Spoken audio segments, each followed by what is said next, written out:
जय हिंद दोस्तों। वसीम रिजवी रोने लगा है। जी हाँ दोस्तों, वसीम रिजवी अब रो रहा है।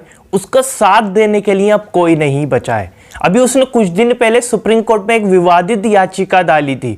उस विवादित याचिका में उसने लिखा था कि कुरान शरीफ में 26 ऐसी आयतें हैं जो बदलनी चाहिए। कुरान शरीफ की वो जो 26 आयतें हैं उससे दुनिया भर में और भारत में आतंकवाद फैलता है, इसलिए वो 26 आयतें बदलनी चाहिए। दोस्तों, जैसे ही वसीम रिजवी ये सुप्रीम कोर्ट में याचिका डालता है वैसे ही मुसलमान सड़कों पर उतर जाता है, गुस्से में हो जाता है और वसीम रिजवी के खिलाफ प्रोटेस्ट करने लगता है। मुसलमानों के अंदर जो फिरके हैं, देवबंदी हैं, शिया है, सुन्नी, वो सारे एक साथ एक मंच पर आ जाते हैं और कह देते हैं कि कुरान शरीफ का एक जबर गलत नहीं है, एक जबर एक जेर कोई भी चीज उसमें चेंज करने की जरूरत नहीं है, वो आसमानी किताब है। वसीम रिजवी की जो याचिका है वो बहुत ज्यादा गलत है। वसीम रिजवी के ऊपर लोगों ने दोस्तों इनाम रख दिया उसकी गर्दन काटने के ऊपर। वसीम रिजवी के खिलाफ एफआईआर दर्ज होने लगी और वसीम रिजवी रो रहा है। दोस्तों, वसीम रिजवी कह रहा है कि मेरा सब ने मेरा साथ छोड़ दिया है। दोस्तों, वसीम रिजवी की बूढ़ी मां ने उसका साथ छोड़ दिया, वसीम रिजवी की बीवी ने साथ छोड़ दिया, बेटे ने, बेटी ने, बहनों ने, यानी सारे के सारे रिश्तेदारों ने उसका साथ छोड़ दिया। वहीं दोस्तों मुसलमानों ने जो मौलाना हैं, जो मुफ्ती हैं, उन्होंने वसीम रिजवी को इस्लाम से खारिज भी कर दिया, कह दिया कि ये इस्लाम, ये मुसलमान हो ही नहीं सकता जो कुरान शरीफ के ऊपर, कुरान शरीफ के खिलाफ आवाज उठाए और कुरान शरीफ को चेंज करने की बात करे। दोस्तों, वसीम रिजवी जैसा शख्स अब रो रहा है और कह रहा है कि मेरे सिर्फ 4 दोस्त हैं, सिर्फ मेरे 4 दोस्त हैं, चाहे वो मेरी 26 जो मैंने आयतें, जो मैंने कुरान शरीफ की बदलने की कहा है, क्या वो मेरी बात से ना इत्तेफाकी रखते हो, फिर भी वो मेरे साथ हैं। मैं ही उनसे कहना चाहता हूं अगर मैं मर जाऊं तो कब्रिस्तान में मुझे दफन कर दें वो मेरे 4 दोस्त, और किसी लोगों की और किसी रिश्तेदारों की और किसी की मुझे कोई ज़रूरत नहीं है, सिर्फ जो मेरे 4 दोस्त हैं वो मुझे कब्रिस्तान में दफन कर दें।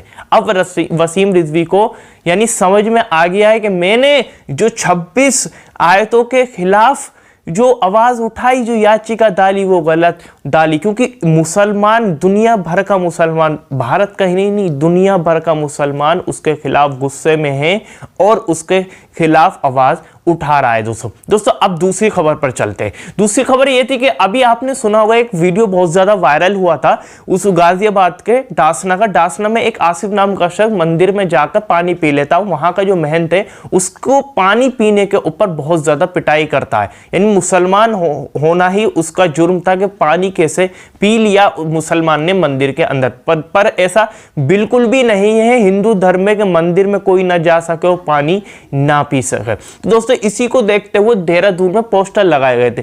पोस्टर क्या लगाए गए थे, स्क्रीन पर आप देख रहे होंगे। दोस्तों, स्क्रीन पर आपको पोस्टर दिख रहा होगा। स्क्रीन पर यह लिख रहा है पोस्टर में कि ये तीर्थ हिंदुओं का पवित्र स्थल है, इसमें गैर हिंदुओं का प्रवेश वंचित है। निवेदक हिंदू युवा वाहिनी उत्तराखंड। दोस्तों, हिंदू युवा वाहिनी ने ये मंदिरों में पोस्टर लगाए थे देहरादून में, जो गाजियाबाद के डासना की जो घटना हुई थी उसके बाद, यानी कहा था कि ये मंदिरों के अंदर सिर्फ हिंदुओं का आना, हिंदू आ सकते हैं और कोई धर्म का शख्स मंदिर के अंदर नहीं आए। तो दोस्तों जैसे ही ये पोस्टर लगते हैं, सोशल मीडिया पर पोस्टर वायरल होते हैं, तो ट्रेंड भी चालू हो जाते हैं कि हम आसिफ से कहते हैं, आसिफ के साथ लोग खड़े होते हैं और जो महंत आसिफ को पानी के जुर्म में मारता है उसके साथ भी लोग खड़े होना दिख जाते हैं, ट्रेंड चालू हो जाता है। दोस्तों, कुछ लोग कहते हैं कि हम महंत के साथ हैं, कुछ लोग कहते हैं कि आसिफ से माफी मांगे। अब दोस्तों, जो पोस्टर देहरादून में लगाए गए थे, अब पुलिस ने वो पोस्टर हटा दिए। आपको देख रहा होगा पुलिस पोस्टर हटा रही है, आपको स्क्रीन पर दिखाई दे रहा होगा। और जिसने ये पोस्टर लगवाए हैं हिंदू युवा वाहिनी ने, उसके खिलाफ भी दोस्तों एफआईआर दर्ज हो गई है।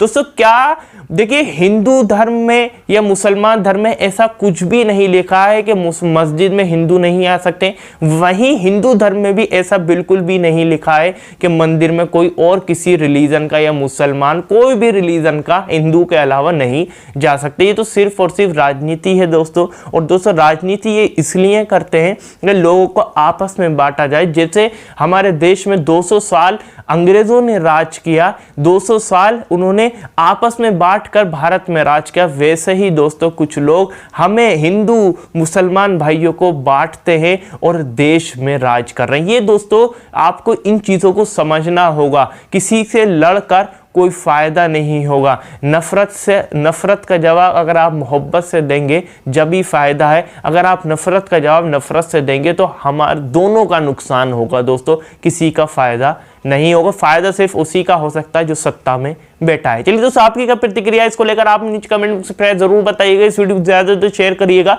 लाइक जरूर करिएगा। चैनल पर नए चैनल को जरूर सब्सक्राइब, बेल आइकन को जरूर दबा दी ताकि मैं जब भी नई वीडियो लेकर आऊंगा तो आपको पता चल जाएगा। चलिए इस वीडियो में इतना ही।